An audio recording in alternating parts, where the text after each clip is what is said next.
How's it hanging? How's it happening? You guys know who it is. This is Kevin from the Chord Progression Podcast, brought to you by my song of the day, Rock 2000 a Day. This is another special episode coming at you on Saturday, April 11th. I mean, we've been coming out with these left and right, and I am super duper excited about it right now. Can you not tell? Yeah. Well, we're going to go in the story before we get into the great interview on this podcast. But before I go to that, you know me, I got to go through my shameless plugs. So if the shameless plug section be, you know, if I had any sort of, let me fix my mic here for a little bit.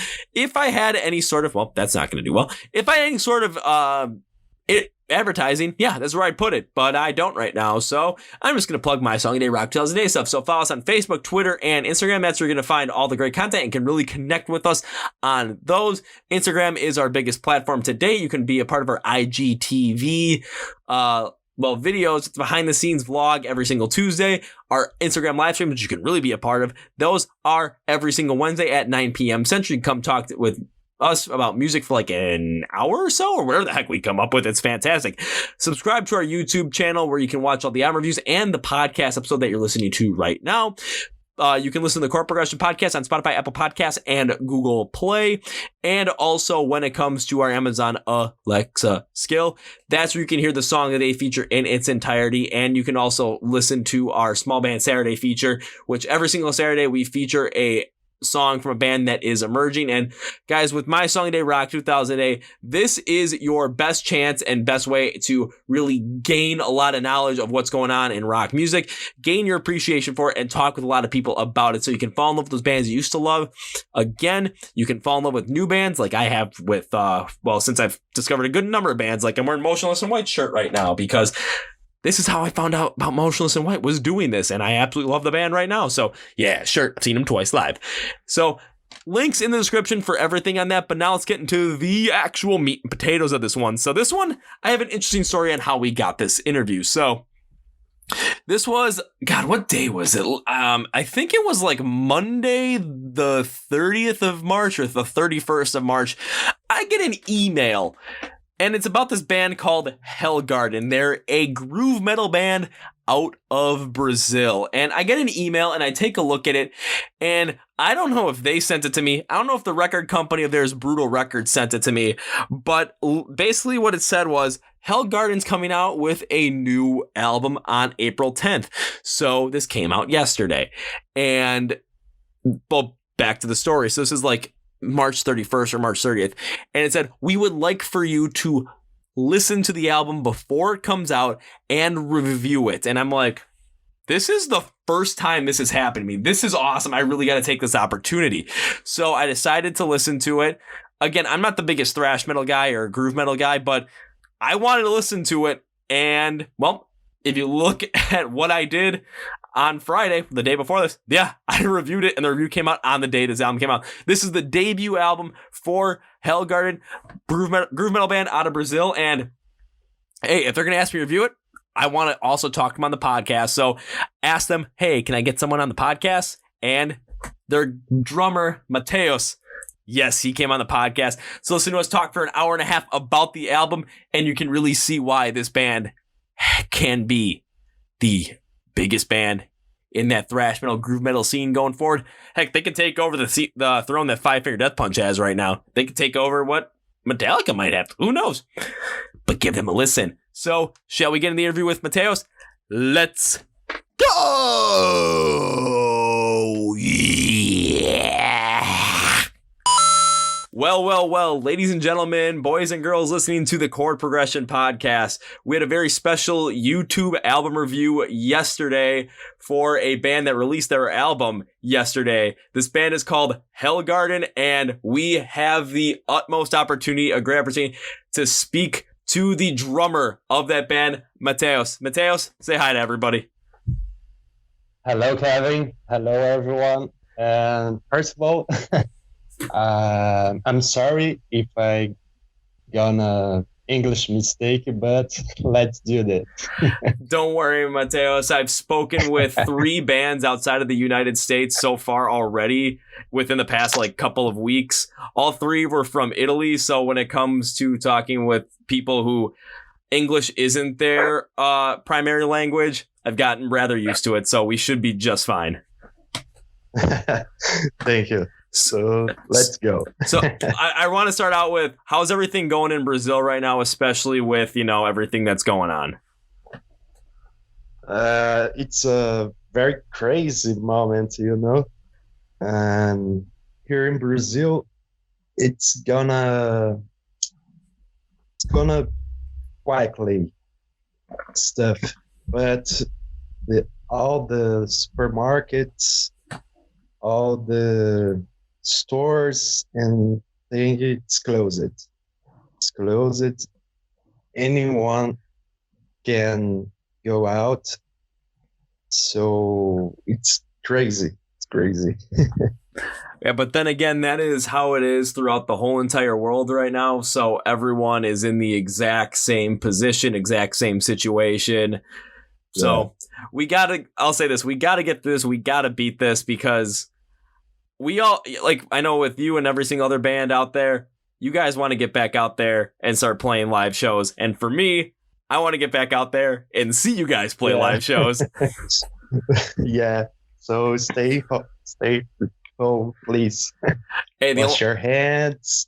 It's important. I'll say the only time I've left my apartment so far today was early in the morning before anyone was up to go for like an 8-mile run because, well, have to go out, get some exercise, but do it before anyone else is outside. Alrighty, well, let's get into it. So, Matheus, I'm going to start out with you personally because from HellgardeN, you're the only one here on the show right now. So I want to start out at the beginning. So before you started with HellgardeN, what kind of music were you listening to, and what was the kind of music that really led you into wanting to be a drummer and wanting to play in a groove metal band? So I always listened to rock, heavy metal thing, because my parents they like so much Led Zeppelin, Black Sabbath, and all the legends, rock and roll legends. So I started to get really interested by the music, influenced by Red Hot Chili Peppers. That band can make it my hand blowing out, and it's an interesting thing, and I and Kaique, the guitarist, the guitar man of HellgardeN, together we started to play together.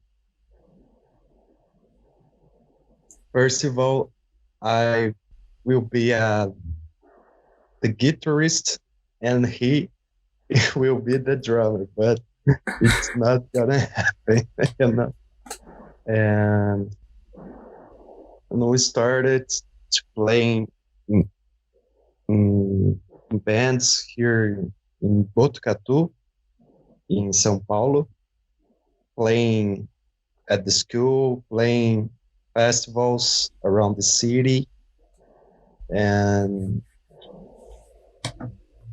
getting more experience into the band, and we know Diego, in a vocalist in the scene, local scene, and we need a person to sing out the songs, because everybody can't to do that, because we want to play heavy songs, and all the the singers in the cities like we, we wanted to more aggressive, and Diego into the band, coming into the band with that personality, you know? Yeah, so And I was gonna say, so when you found your lead singer Diego, you were trying to find someone in Brazil that was gonna be able to sing with that a little bit more of a grainier, grittier, aggressive style rather than that, more, I would say, standard, cleaner vocal style that you're seeing from a lot of popular music that's not rock or metal, a lot more of the pop that's just being played all over the radio, that people are going to parties and, oh, we're gonna turn on this because it's fun to dance to, like that kind of vocals. Yeah, certainly. Where did you guys find Diego to when you were looking for a vocalist? Where did you find Diego, and what was the moment when you decided after hearing his vocals, that's our guy, that is our vocalist, that's who we need? Actually, we met him in local scene by festivals here, and me and Kaique was trying to make new songs, so we needed a vocalist. So Diego come to Kaique with a message to him, and guy, hey dude, I want to get into the band. I can sing what you want, So we started to rehearsals, and it was great, playing songs like Godsmack, Oh yeah, stuff like that. So it's the beginning of the HellgardeN, with the rehearsals and trying to connect it to each other, with all our influences. So what bands does the band as a whole look to as influences? I can say Black Sabbath, because it's so hard and not for speed beat, because it's groovy, man. And Black Sabbath, it's do that like legends that they are, Yeah, and well, when it comes to Black Sabbath as well, if there is any band that really started the metal genre of music, you have to look at Black Sabbath, because they're the ones that found the right sound for it, kicked it off, and then so many other bands followed as well. After listening to the new album, Making Noise Living Fast, which we will get to, when I was listening to it, I was hearing a lot of influences from other large bands in that thrash metal and groove metal scene. So I was hearing a lot of influences from bands like Metallica, bands like Slayer, bands like Pantera, so those three were pretty much the core bands. When I was listening to the album, I thought, these are the bands that I think they're really influenced by. But when you said Black Sabbath, now I'm starting to think about it, and I do see a couple of little bits and pieces that Sabbath perfected that I found in your music. So it's starting to make a lot more sense to me. Yeah, because we really like the fake ends, and started with a riff, Oh yeah. It's great, man. Yeah. I love this stuff. Yeah. So when I was looking at some of the history of the band to really try and figure out what was going on, so as a band, HellgardeN formed, I believe it looks at it 5 years ago, around 2015. Is that correct? Yes. and and from what I've seen as well as you've been playing ever since then, playing shows, and you've been playing many festivals in Brazil as well. And it seemed like, from what I was reading and what I was being able to find, that a lot of the times when you're playing songs off of the new album that you'd been working on live, you're receiving a lot of positive reception and a lot of positive feedback from the fans at these large music festivals. Yeah, really, because it's made from our heart, it's sincerely, it's a truth moment of us to the audience, so every time when we on a stage, it's I can't explain with words, because it's the greatest moment of our lives to play to the audience. And when you're able to see that audience just really feel the music as well and just essentially get lost in it. And that's why a good amount of people go to concerts as well, as to connect with the music that they're listening to in more of a personal tone, because I'll use both of us as an example for this one, because it doesn't matter what kind of music we listen to. It's the bands that we look to as our favorite bands. We're going to have some sort of connection with them on an emotional level, whether it's the band that got us into a certain genre, the band that maybe for you really was the one, like you said, with Red Hot Chili Peppers, really got you into this whole entire thing with music and wanting to be, and end up drumming. For myself, listening to bands like Rise Against, because it's the emotional connection I had with a band like that. And then seeing those bands live and having a much more personal connection to that music, because you're able to see the people that made that music perform, but also you're able to feel it as well, because you're able to feel the bass, you're able to feel the energy from the band and from the rest of the crowd as well. And it's something that, I mean, I will almost guarantee I will never experience anything like that, because I'm not a musician. I used to be able to play the drums a little bit, but I stopped that about 10, 11 years ago. So it's not going to happen for me. But I hear so many people, and so many times I interview people, talk about that experience up on stage when people are really rocking out to their music and just getting lost in it. Or there also comes a time where people are singing along to it. Have you ever, at those festivals, have you had people that were able to sing along to your songs as well? And did you recognize that? Actually, not, because all the songs that we play, it will be out just for now. So the most people don't know about the songs, the lyrics, but you can see all the guys bang, So they were enjoying. So we felt it. I was going to say, so you have felt that part of it where you're able to see how people are able to connect with the sound that you make.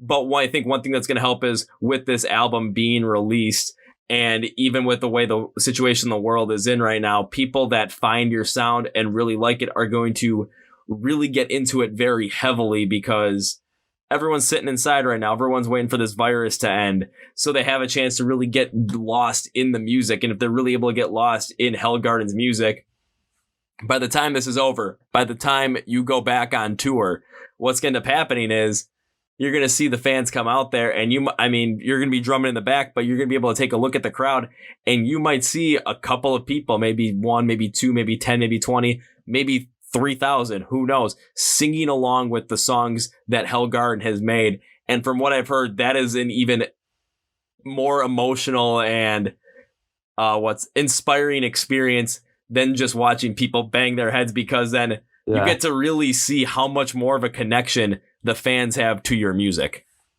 Yes, for real. I'm very anxious to see that the people singing the songs with us. All right, and then one more thing before we get to jump into the new album, Making Noise, Living Fast. One thing I saw was did you the band just sign with Brutal Records here in America? Yes, yes, we signed it with the guys. Alrighty, so what if you can you explain a little bit of the process of what it was to be found by a record company and then sign a record deal with them? So when we got the album record, we just looking for the labels, the people who can help to release the album. So the Brutal Records came with us because we like the songs, and we get to the partnership, and it's been a very, very cool process. The guys were amazing, and I feel it's gonna be a great partnership to the future as well. Well, I would have to say I believe that is also going to be the case due to the fact that when it comes out to a debut album, I mean, I took a look at the email that I got sent. I'm not sure if it was from your manager, if it was from Brutal Records, but it said, check out HellgardeN's new album before it releases and please review it if you have the chance. This is the first time I've received anything like this. So I was incredibly excited to think, wait, I'm getting something like this? This is amazing. And I thought, great. And I thought, do I go forward with this? And of course, right as I was saying that, I clicked on the link that said, listen to the album download version. I'm like, yep, we're doing this.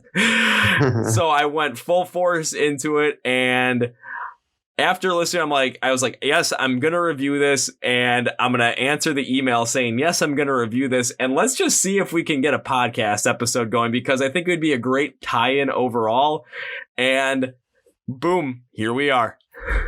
No, just to thank you, because the support, it's very important to us. Well, I mean, one thing I've thought about as well, too, is when it comes to supporting bands that are coming up, starting out, or not necessarily starting out like right at the beginning, but when it comes to maybe the first album or come out with a couple of albums and they're starting to gain some popularity or really starting to gain some fans and they're looking to expand a little bit more, I'm looking at that thinking, what I want to be able to help bands like that, because do I have the biggest audience in the world, versus places like, Alt Press or Loudwire? No, I'm right now, I'm not as big as those bands or those sites or whatever you want to call them. But I want to be able to give and help out these other bands that are, emerging in the scene, whether it's metalcore, punk rock, hard rock, heavy metal, groove metal, thrash, whatever metal or rock genre, subgenre it might be. I want to be able to help them out as much as possible.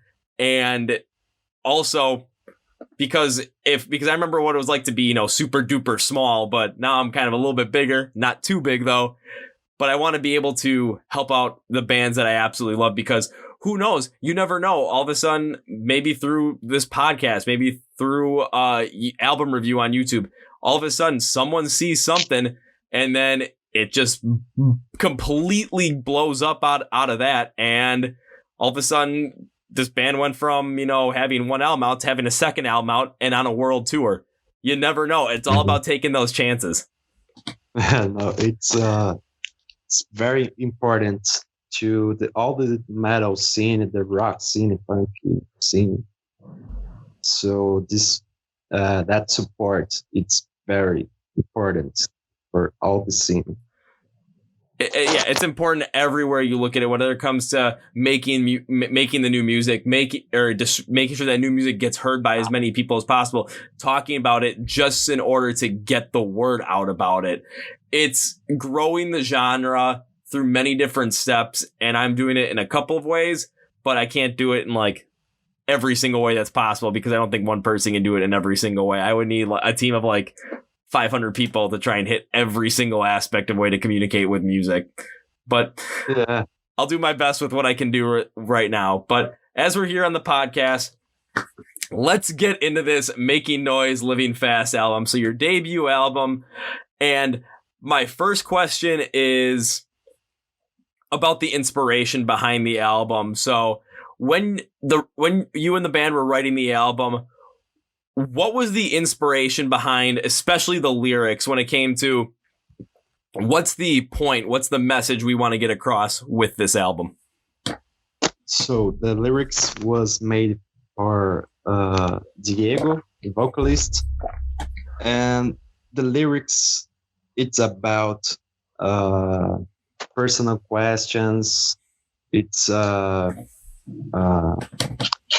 view of all the shits happen, especially in Brazil, especially with the humanity.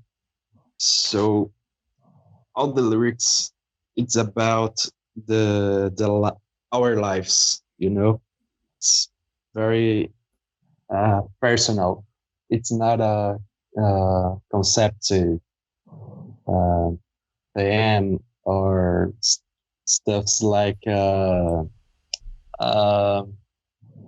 specific theme, you know. It's about personal things. So in a sense, just because when it comes to my YouTube album review, it's something I definitely have to use for it. So I want to make sure I'm getting it correct.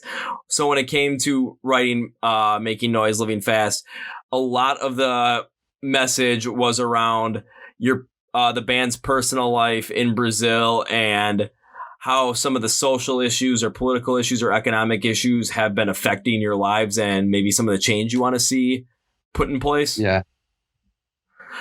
Okay, so but before I do my review, I'm gonna have to take a look at some of those major issues just to make sure I get them correct, and then be able to connect the dots on it. But I think I have an idea where I want to go with that. But now, outside of that, I really want to get into the album. And when you were making the album, because it is a very hard album in terms of sound. It's going to be hard. It's going to be aggressive. It's going to have much more of that groove metal, thrash metal style, because taking a look at the first song, Spit on Hypocrisy, that was the first top song on the album. First song on the album, I should say, at the number 1 slot. I mean, I was listening to it and I was getting a couple of different styles of influence in there to really kind of, the best way to describe it is so that I'm not saying your sound is this way. I'm just saying it sounds like this so that people who haven't heard HellgardeN before get a little bit of an idea, and then they can go and explore it for themselves, especially if they like some of the sound. Because when I was listening to the intro, Spit on Hypocrisy, I was thinking this is very much, it seems like it's influenced from Metallica. We had a lot of consistent double kicks in the first verse and the down tune rapid guitar riff. I'm thinking this is something, I could hear Metallica doing, and here's HellgardeN doing it. But then all of a sudden it switched over real quickly to, in the pre-chorus, all of a sudden you're getting these quick hits. So it's like, like it's quick, but they're not lasting very long. Something I was really consistently hearing like with Pantera. And I mean, I like the move where it was you're taking like a thrash metal influence and mixing with a groove metal influence throughout the song. So you're sticking within genres that are somewhat like subgenres that are somewhat similar, but you're blending them rather well in between each other.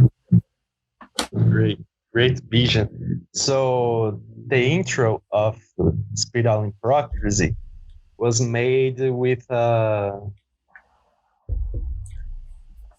we was looking for, so this is the first music in our first album, so we can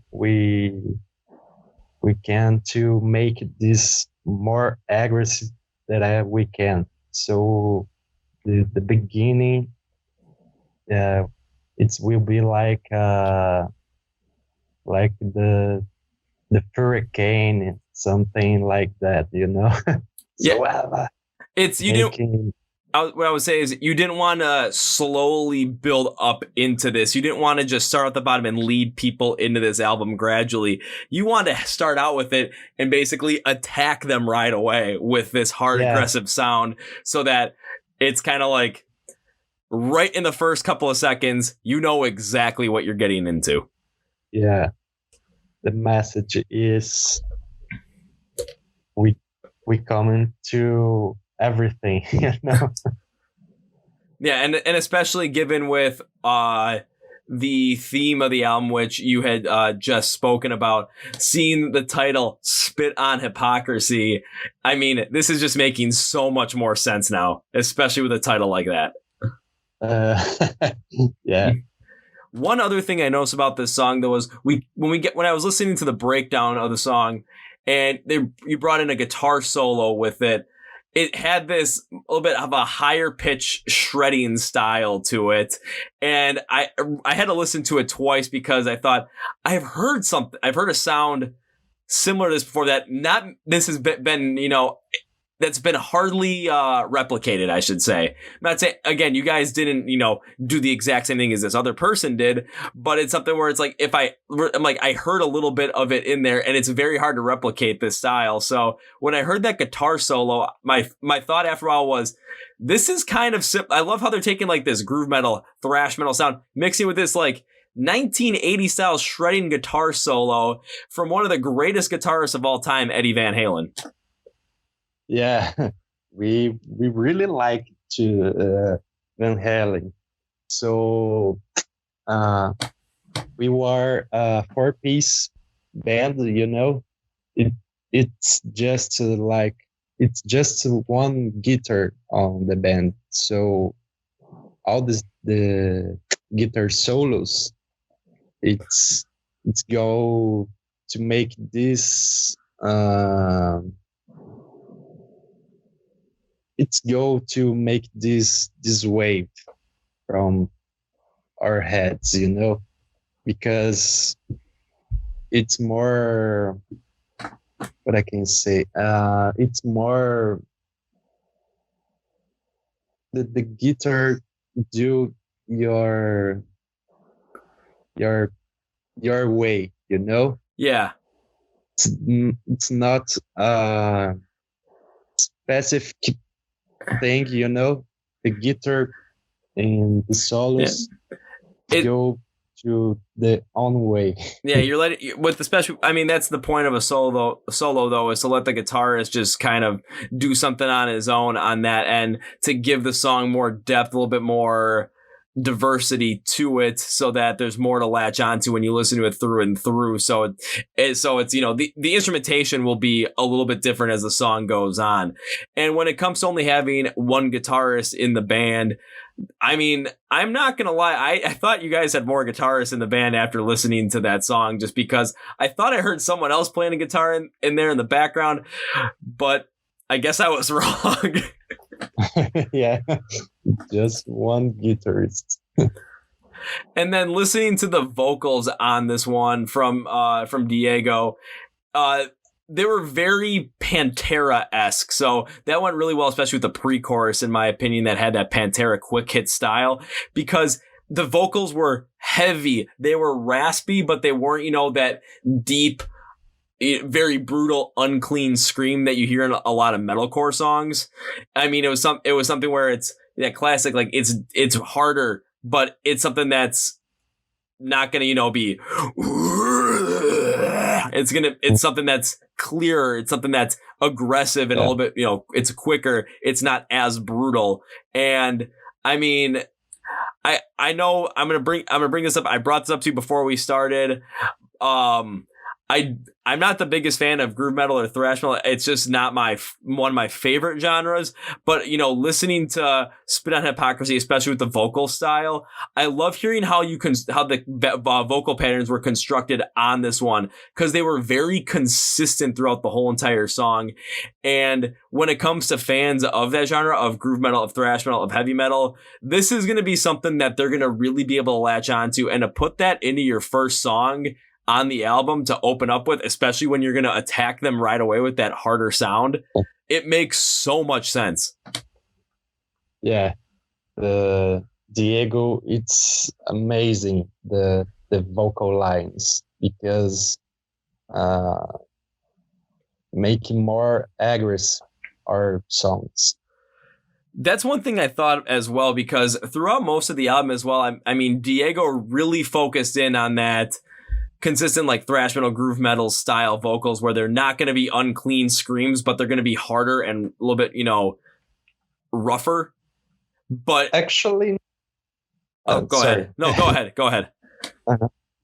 Actually, no, because Diego come from bands playing like songs like Nirvana, some um, Queens of Stone Age, you know.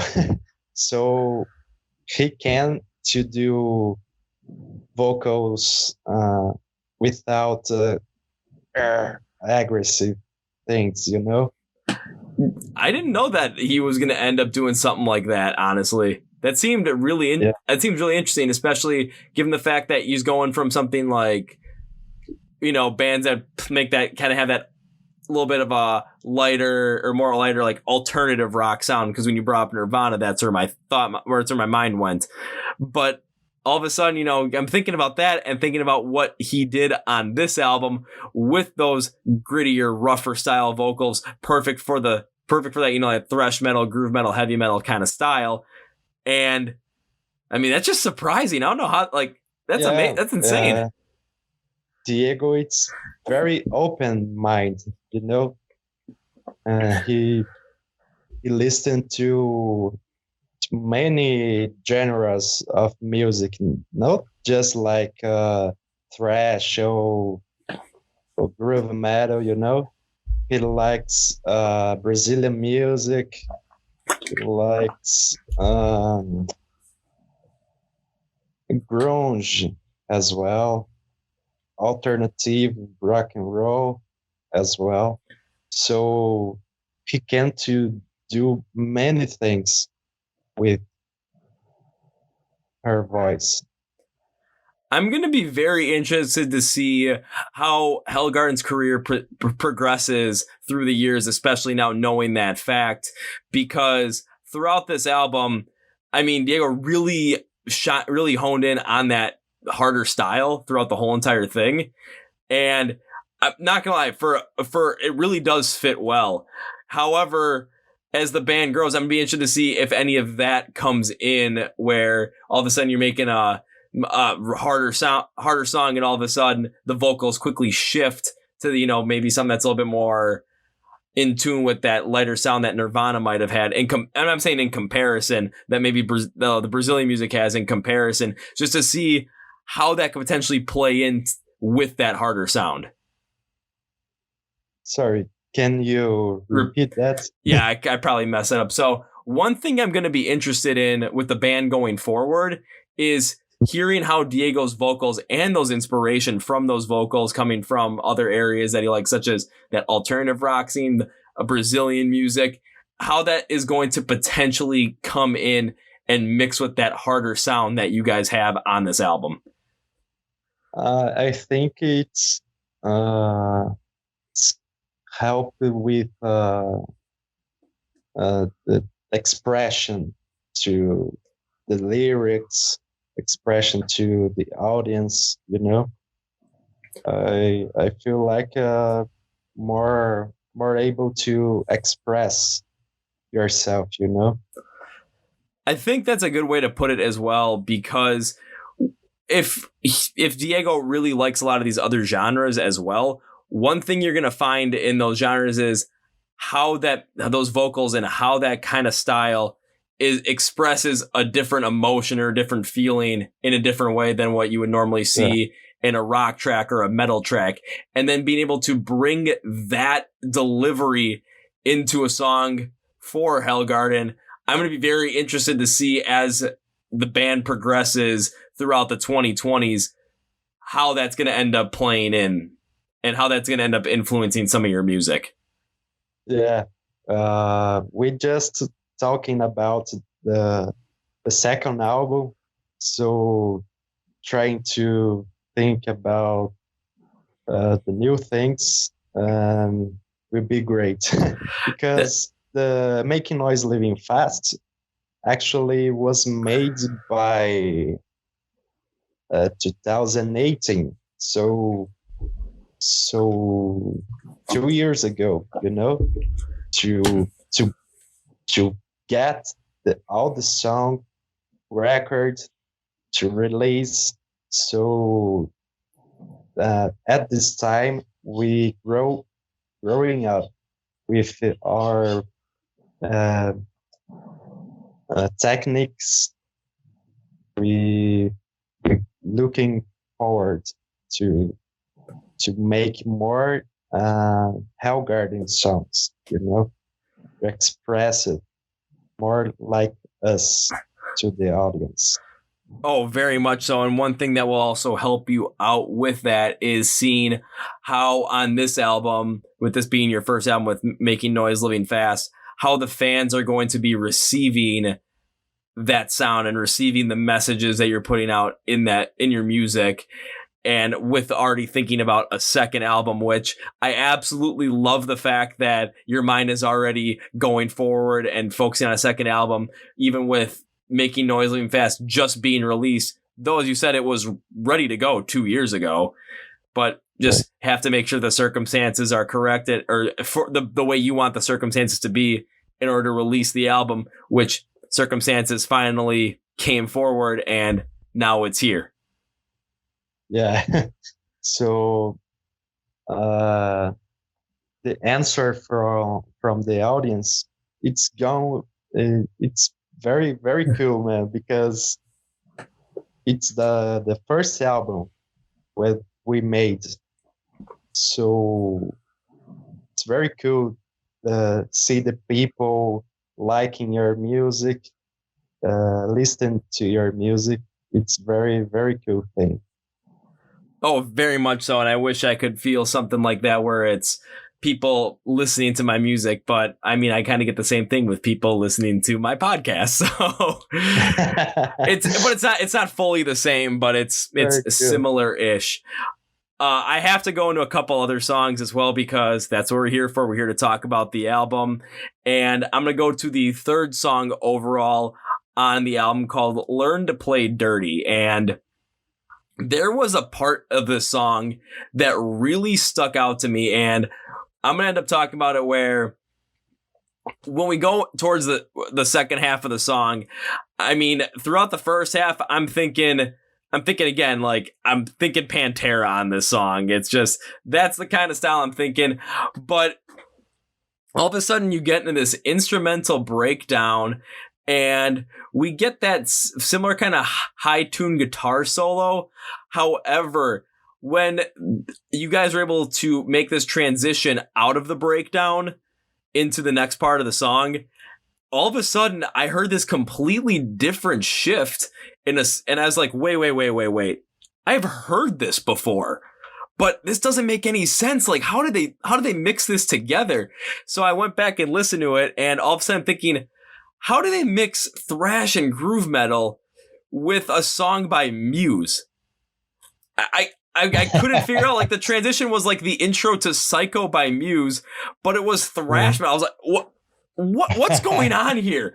I had to listen to that thing maybe 5 or 6 times again and again just to really make sure. I'm like, is this what I'm actually hearing? And I kept going back over and over and over again, and I just kept thinking, Right. This is, like, when it comes to, like, just that piece that's just gonna set you guys apart from everybody else, I was like, a piece like that is fantastic. Great.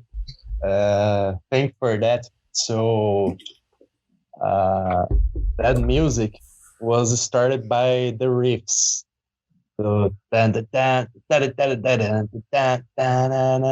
so Kaique playing this riff, and I will do the drum patterns, So what I can to do that, So I started to follow him, So ba, da, da, da. So I just follow him because the riff it's very very creative. It's uh, an amazing riff actually. Yeah, I mean, my God, I kept going back over and over it.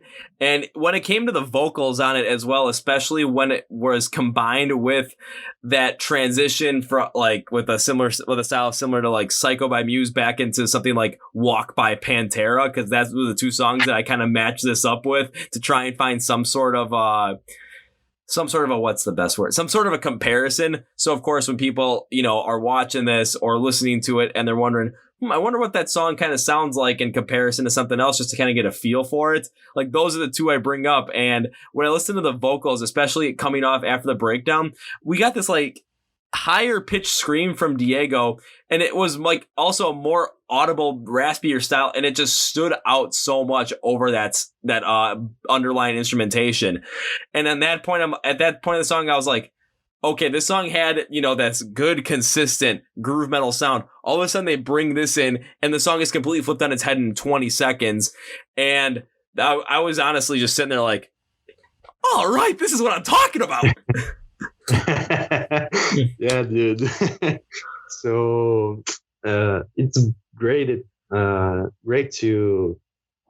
It's an honor to us to be compared by Pantera, Sepultura, great bands like that. It's an honor. Oh, when I was reviewing this album, I was making all comparisons like that. Like I was like, I'm just keeping like coming up with this like here and there. That's all I was thinking about. Like I'm hearing Pantera, I'm hearing Metallica, I'm hearing Slayer, I'm hearing all this and all these influences in there. It's like, and I was like, when it's coming together, you're really looking at this band and it's just like they really are perfecting their sound in those subgenres of metal. Like they're really good at it. Yeah, and it's an important thing that we're looking forward to make HellgardeN music to be a specific genre of song, So in this beginning, it's normal to be compared, but we're looking forward to HellgardeN music. Oh, understandable. And the one thing that I will bring up with that is when bands come out with their initial album or their debut album, they're always going to be compared to other bands that are existing. But that's not to say that these bands, like, they're copying their style, which by you got with HellgardeN, you are no means copying anybody's style. I'm just bringing them up once again, a reminder, these other bands and influences, just so the listeners who haven't heard of HellgardeN before or are about to listen to this album, if they're trying to get a idea of maybe what they're going to experience, I'm just bringing up the types of bands that they're going to be, it's like, oh yeah, like this is something that, I could see myself as if I like Metallica or Slayer or Pantera. Just like those, those are the three bands I'm always coming up with for you guys. And there's other bands as well that I've interviewed with their debut albums. And I think the best one I can describe for that one is a band out of Italy called Stain the Canvas, because they came out with their debut album and on Valentine's Day, so on February 14th. And my buddy told me about it. He said, this album sounds like if Bring Me the Horizon made Sepultura and then just kept going in that style. And I listened, I'm like, yeah, this is metalcore. This is like Bring Me the Horizon, Sepultura metalcore with more of an orchestral sound to it. But it's just maybe if they come out with if they get bigger and they come out with another album and they have that same style, then it's like, boom, that is their, like, it's people are gonna be comparing other bands to them. Very similar to you all of a sudden, maybe by the time the second HellgardeN album comes out, all of a sudden people are going to be looking at other bands. It's like, oh yeah, what does this sound like? Oh, it sounds like HellgardeN. Yeah. I mean, it's very likely could happen. And then now I got to go to another song, and I got to go to your fifth song on the album, Brainwash. And this is probably, I believe, the longest song on the record that clocks in. I think it was around 6 minutes or so. Yeah, it's about 6 minutes. Yeah, it's the longest song in this album. Okay, so I'm gonna be completely honest with you on this one. From the outset, just looking at, like, this is gonna be the longest song. I was thinking, longest song. Not really sure if I'm gonna like this one. After listening to the whole entire album, Brainwash ended up being my favorite song on the album. Oh, great. And it was all driven by the instrumentals. I mean, it was purely on the instrumentals throughout this whole entire thing. And because I love the intro to the song, because it was driving. It had this like deadly upbeat feel, especially from you with all the double kicks that you were doing on the drums. Because every time I hear double kicks, I'm always having a smile on my face. I absolutely love them. And you went through it just through and through. I'm like, this is exactly what we're talking about. And then it kept going with this, there's that hard style, just kept going. And then all of a sudden, about halfway through, all of a sudden it like slowed up a bit. And all of a sudden the guitar had a little bit more of a drawn out, like, shredding style that was different than what I'd seen on the rest of the album. So all of a sudden I was seeing a lot of changes. And then in the last chord of the song, all of a sudden I was thinking, like, this is going hard, like when Slayer is at their absolute best, like all of a sudden this last chord of the song, these guys are going hard. These guys are going nuts with this much darker and like deadlier style. I'm like, this is insane. You're really starting to do this transition on this album from hard to all of a sudden you're going soft with a lot more in there, and then just going right back to hard, but you're going even harder than before. Just that pure transition through the instrumentals, and how much substance is there to really latch onto in that song. I thought that's where you guys were at your best, was on Brainwash. Oh, great to hear that. The Brainwash is actually, it's the song with more, like you said, more parts in the music, more transitions, more instrumental stuffs. So I think it's the only music that I play with tribal things, with the Yep. It's more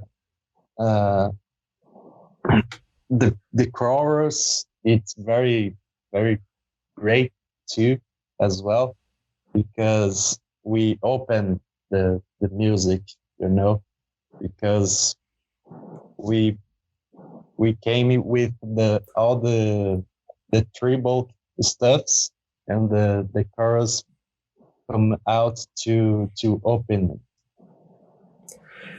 Yeah, and throughout the whole entire album, I thought that's where you were at your most diverse and most complex instrumentation style, and the way the song was constructed. And there's a good number of times that when bands do that, when they try and put a lot in there, especially with the transitions, it can get a little messy and not sound as crisp and not sound as clean. That was not the case here for Brainwash. Every time you guys hit a transition between one part to the next, you guys didn't miss a beat. It was very fluid, so it just went from one part to the next seamlessly. Whether you're going from that harder style a little bit more to like a softer, more drawn out style, all of a sudden you're going even harder than you went before, and it's just like, oh wow, okay, they're really transitioning this well. And it was something where for a 6-minute song, you're not going to get tired of it, because all of a sudden, if you're thinking, oh man, are we going to get the same style over and over again? You guys switch it up, and it's just it stays fresh throughout the whole entire. The song stays fresh throughout its 6-minute runtime. Great, yeah. I'll say, so when this album, well, as this podcast gets released, the album will be out. So it'll be very interesting to see how the fans react to Brainwash, because I can't wait to see how they react to it. I can wait too, because I love this song, because I think it's the song that I more like to play that, because I push myself to other way, you know. It's something where, Especially. yeah, it's something where you really have to put in a lot more effort and put a lot more heart into that song in order to make that song work, not only when you record it in the studio, but if you're playing it live on stage in front of hundreds, thousands, 10,000s, of 100,000s of people, hopefully. Obviously, all the songs I I do the same thing. I do the same passion, you know. I do the same passion in all the songs, but Brainwash was very difficult to me to make that, because it's demands a lot of my physical techniques, you know, because have a double bass with the power of the tones, you know. Mm-hmm. And it's more like a physical thing, uh, mixing with the techniques. It was very hard to do that. But taking a look at the song, if you listen to it, you can tell that all the trouble that you went to making that song, to making sure that it sounded the best, and it might have been the hardest, but in my opinion, it came out the best. So your effort did not go to waste in any way. I mean, it's put out there, and with my thought on the instrumentation being the absolute best on that song throughout the whole entire album. If that's the one that was the hardest to put together, you really came through in a big way. Yeah, I learned a lot with the Brainwash. I learned a lot. Just hopefully it did not brainwash you into trying to do things simpler. All right, I've got 2 more songs on this album that I want to talk about, and the next one is the lead single, or the titular song, Making Noise, Living Fast, because when I first got the email that said, hey, check out this album, we'd love for you to review it, I mean, I could have listened to the whole entire thing right away, but I wanted to see, do HellgardeN have any songs out right now? And there's a music video out for this one, Making Noise, Living Fast. So my first question on this one is, why was this chosen to be the single off of the album? Actually, the single was the Learn to Play Dirty. Oh, it was? Actually, yes. Oh my God. It's okay. Now so don't I look silly? Duh. Okay, well, I was gonna say, Matheus, I mean, like, oh man, I'm prone to like one mistake every single podcast, and I thought, man, I'm doing so well right now. I haven't made my mistake yet. This is going great. And then I make a huge one. I gotta remember. Oh my God, I feel so silly right now. Oh man, I can't. I just go. Okay, so Learn to Play Dirty, which we already did speak about which I talked about with that Psycho by Muse and Walk by Pantera mix. So that was the lead single. We're not going to go back into that one again because we already did. Okay, no so problem. There was something I did get right on that song, Making Noise Fest, that it was the titular song to the album because it shares the same title. So let's just go back into that one. No problem. Oh my God. That if I make a blooper reel for the podcast, that's definitely going on there. Me saying that all of a sudden you're saying, yeah, that wasn't the lead single, and then, oh, you gotta be kidding me. Okay, so the titular song, Making Noise, Living Fast. Instrumentally, I mean, I really thought that this was a very similar sound to like a very hard-driven thrash metal song. Like it was, I knew it was thrash metal, but it was driven so much faster than I thought it was going to be. So what was the idea behind the instrumentation for the titular song, Making Noise, Living Fast? Uh, I love this song. I love the song because especially in chorus because I smash hardest that I can the snare because it's feel like a punishment, you know, with with the vocals ringing out, you know. So you can feel that. You can feel that in how the song because it's like the title as well, making noise, living fast. Yeah, the thing is, uh, we are young, we are young, and we can just do is playing, you know. And so let's go making noise, living fast, you know, Yeah. something like that. And I guess That's the life is short, man. Life is very short. life is very short, and especially in the time we're living in right now, we are learning that life is short and tomorrow isn't always promised. So make as much noise as you can in life and live it fast, but live it long at the same time. Yeah, living with quality, you know. Living with quality and not regretting anything. Yeah.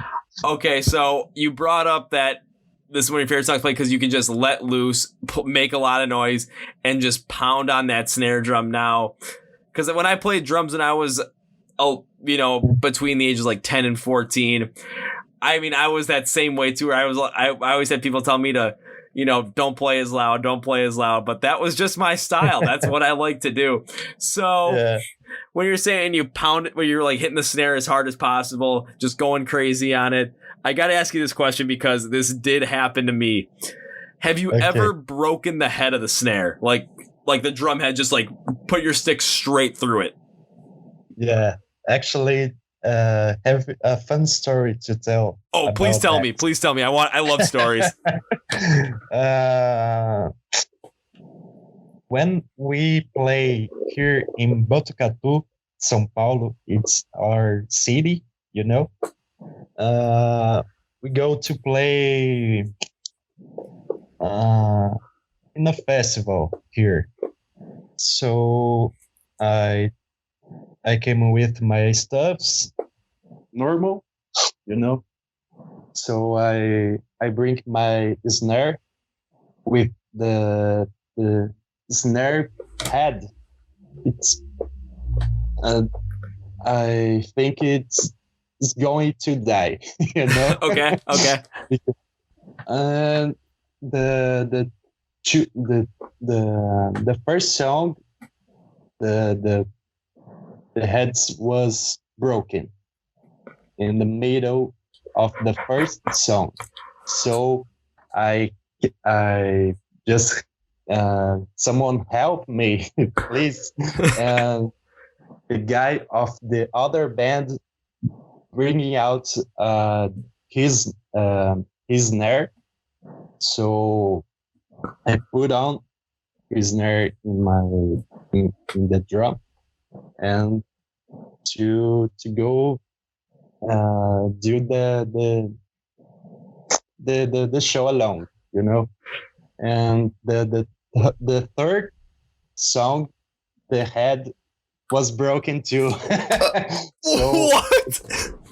Two heads in the same show, and I can't believe that. Oh my god, I can't believe that.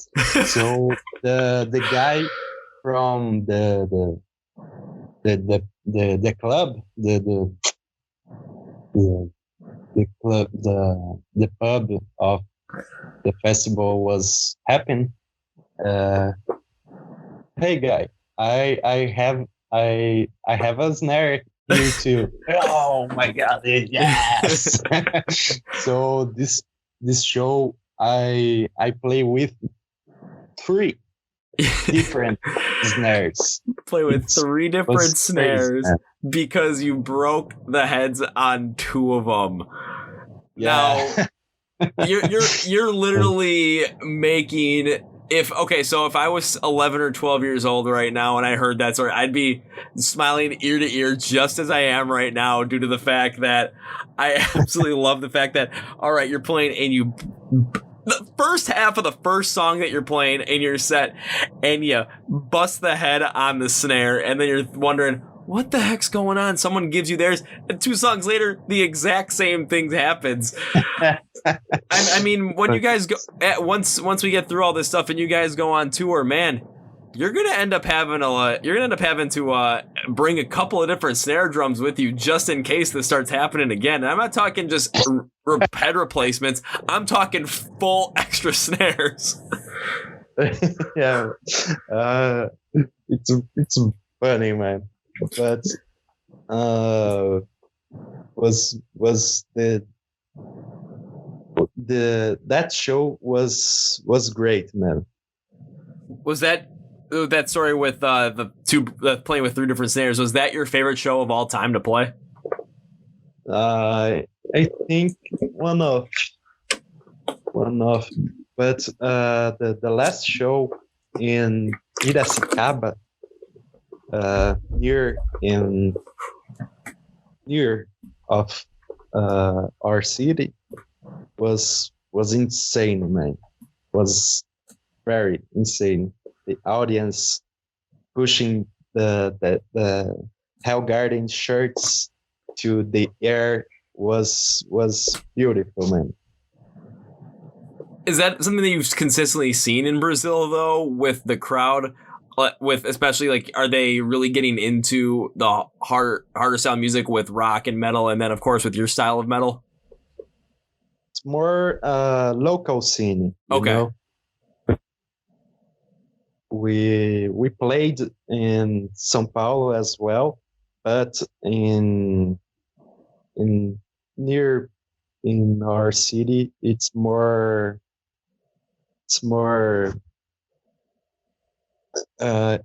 We play more near. Okay, again, that makes sense as well. Reason I asked that question is I just wanted to get an understanding more of the scene in Brazil, what it was like, especially within rock and metal, due to the fact that with other bands I've talked to here in the U.S., it's with the U.S. we all know what the scene is like. It's the West Coast is okay, it's not really anything. On the Northeast part of the United States, people go in the crowds and crowd kill the whole entire time.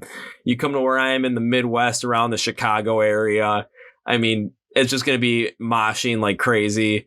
And then the state of Florida is a whole entire thing of its own. People are just completely different over there.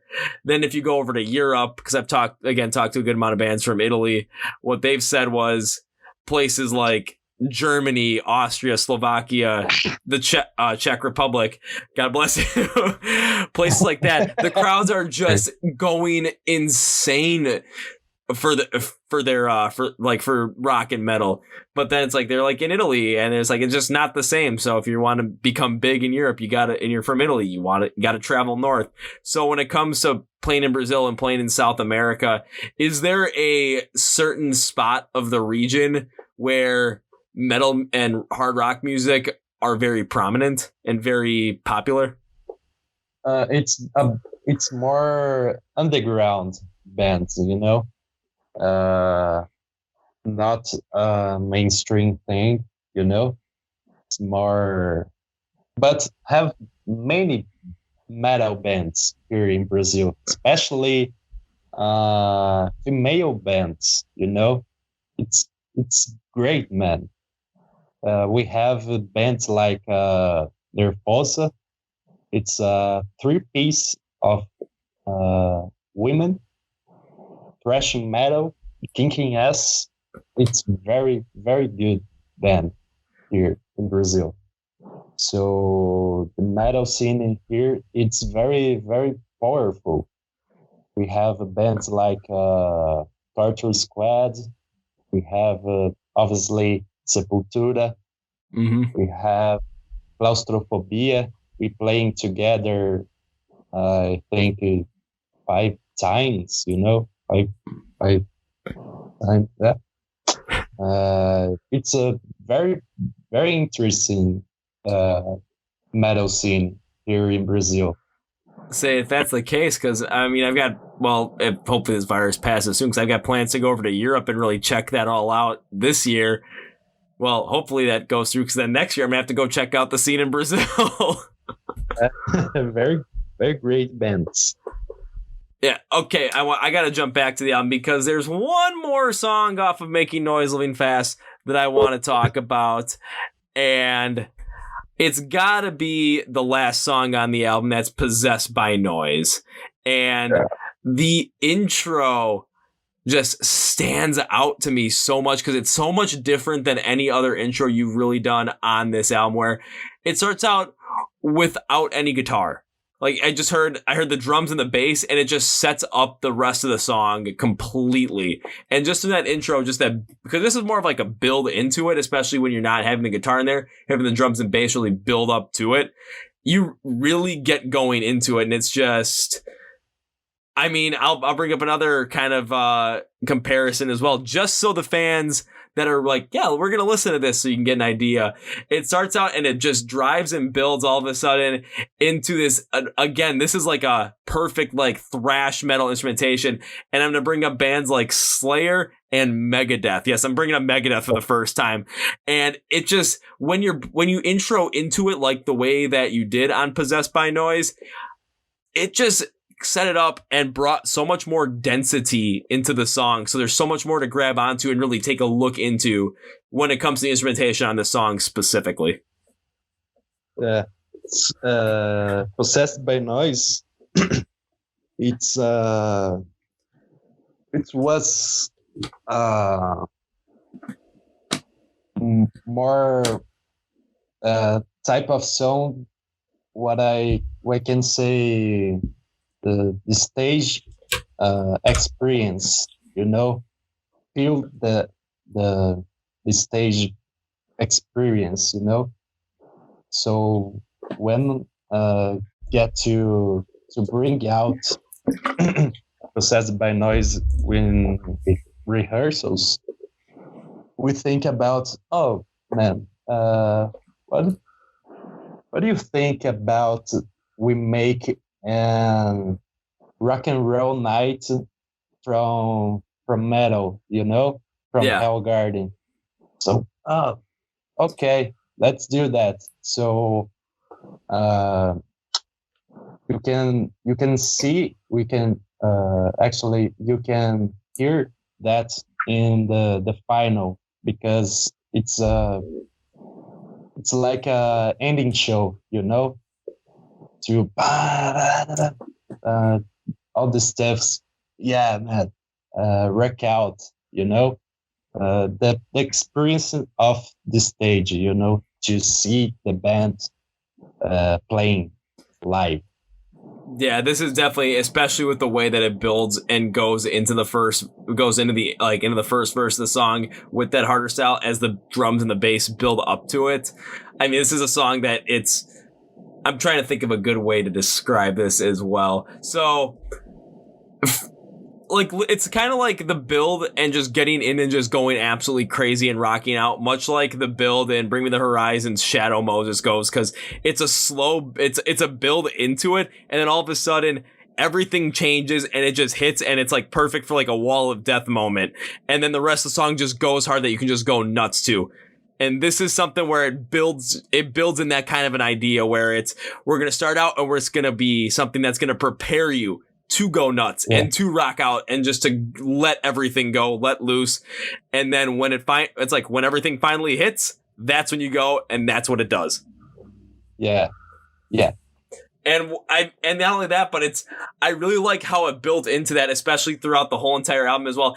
And that seems like something that should have been at the start of the album, not gonna lie, but then you put it at the end. However, it works out completely because it's different. It's something where most time you hear starts of the album and they just slowly build into it, like we said earlier, and then it goes fully into it.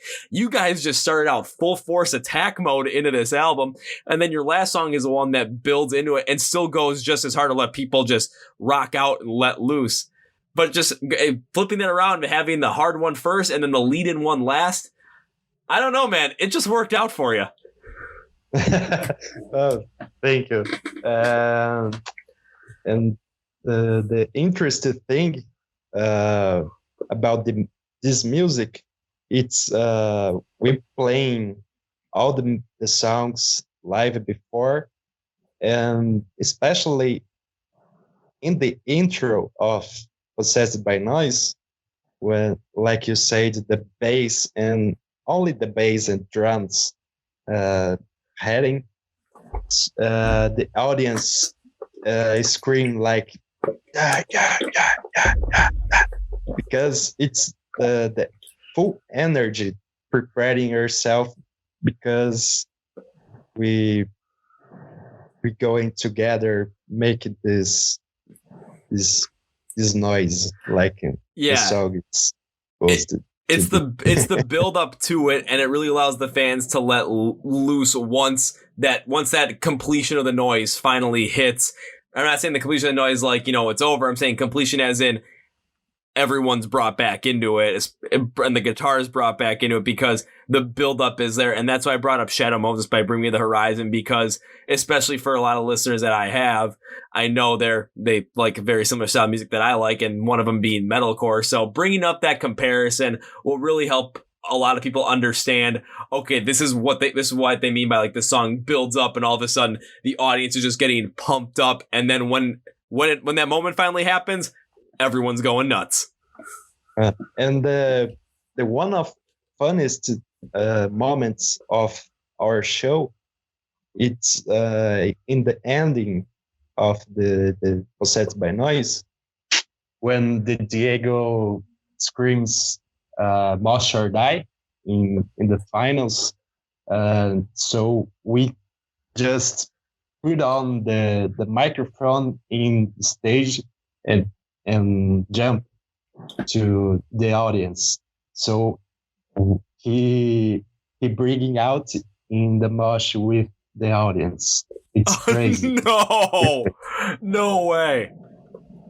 Yeah, man. It's very crazy, man. Okay, it's now one of the most funny. I mean, now you're making sure I see HellgardeN play live, because, not gonna lie, it's somewhere. When I'm at shows, no matter what, whether it's for a band that I, have talked to, or a band that I'm working with, or a band that, is just absolutely huge, and I'm just seeing them live because I want to see them live, you don't see me off on the side. You're very rarely gonna see me in the front row. Where you're gonna see me is in the pit, where everyone's just going nuts, because that's where I love it there. So I've seen a couple other artists and other musicians jump into the pit as well, but I've only ever seen one other vocalist do it. I've seen a couple of bassists do it. I've seen a drummer do it. That was the weirdest, but that was pretty cool.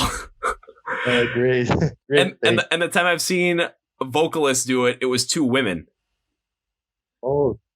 So I was like, whoa, okay. I guess. I mean, it was something I was like, I just wasn't expecting this, but this is insane. So if he's going to yell "Mosh or Die" and then Dave's just going to run right into the pit, I mean, that's a place I want to be. Yeah, man. We can wait to go there in Chicago. Nah? Yeah, well, I mean, if you guys get that's not an if, screw that. When you guys get a chance to come play in the United States, especially with Chicago being the third biggest city in the country and the biggest city in the Midwest, I mean, I'm more than certain that HellgardeN would end up showing up in Chicago. And for me, I live an hour and a half north from Chicago in a city called Milwaukee. Every time I try and explain, I'm just like, if you guys watch basketball, that's where Giannis plays. That's always how I describe it to everybody that I've been talking to that's not from America. I'm like, yep, that's where I live. So it's only an hour and a half north of Chicago. So I mean, I go to shows in Chicago a good amount. So it's like, if I see all of a sudden, any of the bands that I've been able to interview, all of a sudden I'm going to be looking at a poster. It's like, oh yeah, this band's headlining, opening for them, HellgardeN, and be like, I'm just gonna forget everything I was doing that night, and I'm just gonna go to Chicago, and when Diego yells "Mosh or Die" and he jumps into the pit, I'm gonna be right there for him. Yeah, man. So Can't wait to do that. Oh, I can't wait for it. So just to kind of close up look at the album overall, for when, again, I got that email that said, can you please review it? Overall, I'm just going to give it to you straight. When it comes to that thrash metal and groove metal style, you guys really have something there. It's, for the genre, it's not my favorite genre, so for me, it's a little bit harder to get into something like that. However, I can fully admit that you guys have a great sound there. I really do like Brainwash as a song because I love the transitions that you go through it, and it's just something that really sticks out to me. Also, with Learn to Play Dirty, when it comes to that mixing, that style that's reminded me of Pantera's Walk and then Psycho by Muse from the instrumentation, I thought that was fantastic. It's a good first album from the band. I'm not going to lie on that. It is a good first album, but the best thing I think it does is it leaves a lot of room for you guys to grow in any way you want to and in so many different areas. So this is something where it's opening the door to so many other possibilities. That's great. So I just want to thank you to support the band, because we doing this for truly stuff, you know. We like all the legends, Black Sabbath, Sepultura, ex-Hoarder as well too. So the thing is the bring out the HellgardeN music, you know. It's very important to us, all the sports, to go there many different areas, you know, to bring a message. The HellgardeN, it's here, you know. To add on to that, one thing that I always take a look at, especially with the bands that I love to interview on the podcast and like to listen to, is when I listen to their music, it's something where you spoke about the emotion that you put behind it and just the heart and the passion you put behind it. And especially when I can connect to that heart and that passion. And this doesn't matter the style of music it is, whatever genre, whatever subgenre it is, because as long as I can connect to it, I mean, I've gone through stuff in life. I've gone through emotional things in life as well. Maybe not as much as some other people, but again, I have gone through stuff like that, to where if I can really connect with the music and I can really tell that there was a lot of emotion, passion, and truth put into it, there's going to be a connection there, even if I don't connect with the genre as much as I do connect with other genres. And I think that's really why, when it comes to Making Noise, Living Fast, why I did connect with it in some sort of way, because I could easily get that feeling of the passion that you guys were going into it with the heart that you put into it. So it does make a lot of sense when I listen to, like, again, groove metal, thrash metal, not necessarily my style, but there were bits and pieces of there that I really found just like, whoa, okay, this is insane. I love this. Okay, let's go. And then just listen, and then just also understanding now, like going, like listen, like thinking about it with the message of the album that you talked about right at the beginning of this, because I wanted to make sure I got that right. Listening to that, it's something that, you know, it's something that everyone can connect with, but it's not connected in a different way, because even though you're talking a little bit more specific about your lives and what's going on in Brazil right now, because that's what you're living right now, people are going to be like, well, I'm not going through what they're going through in Brazil, but maybe I'm going through something very similar, or maybe I can relate to it. So you really get that connection with the fans on that end. Mm-hmm. Yeah.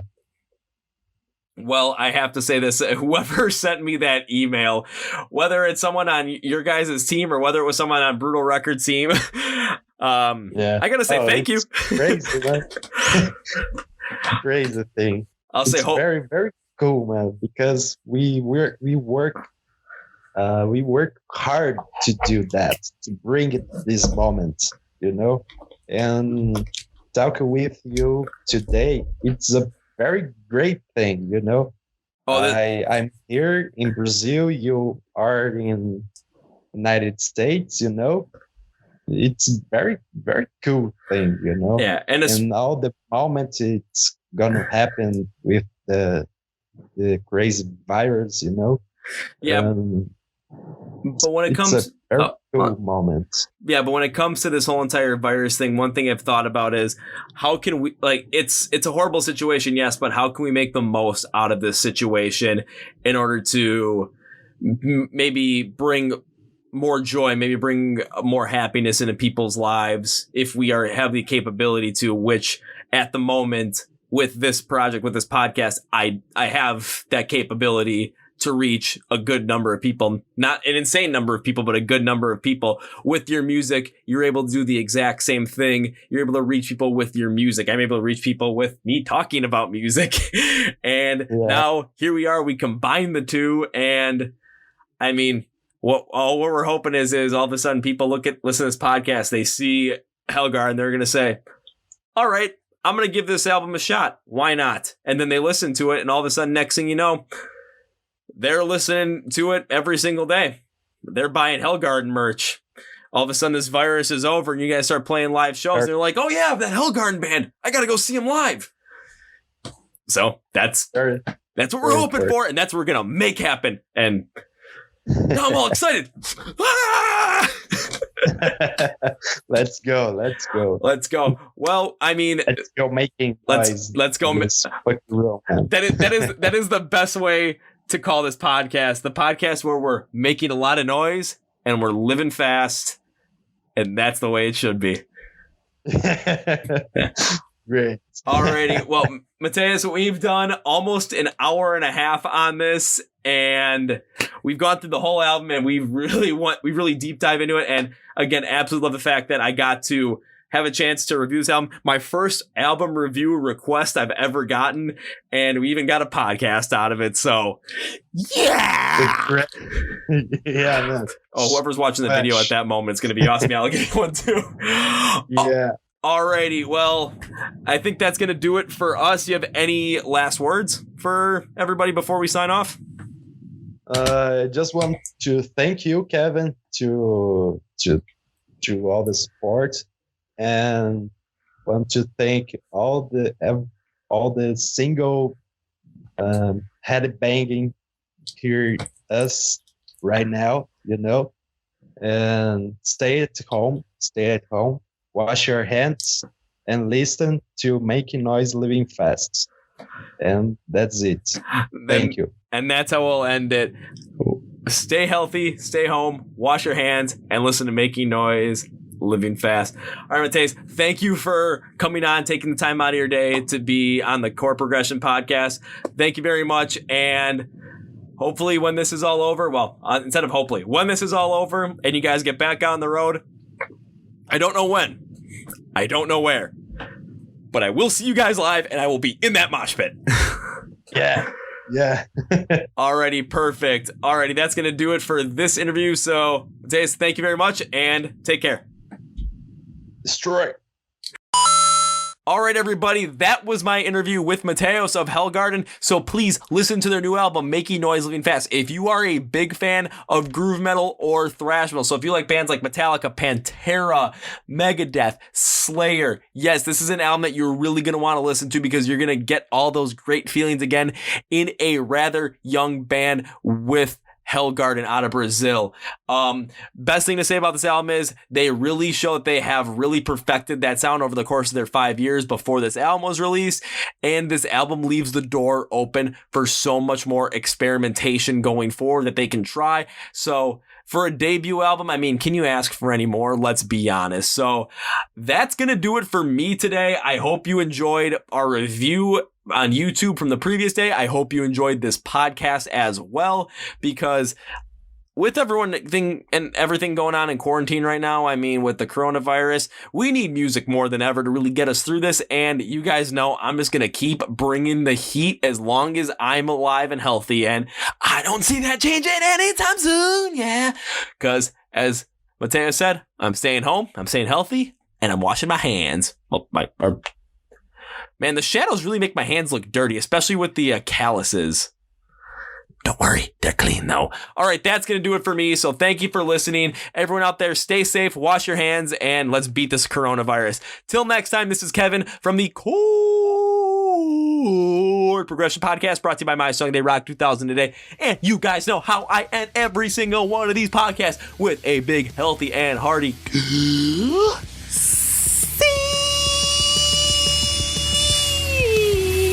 see ya.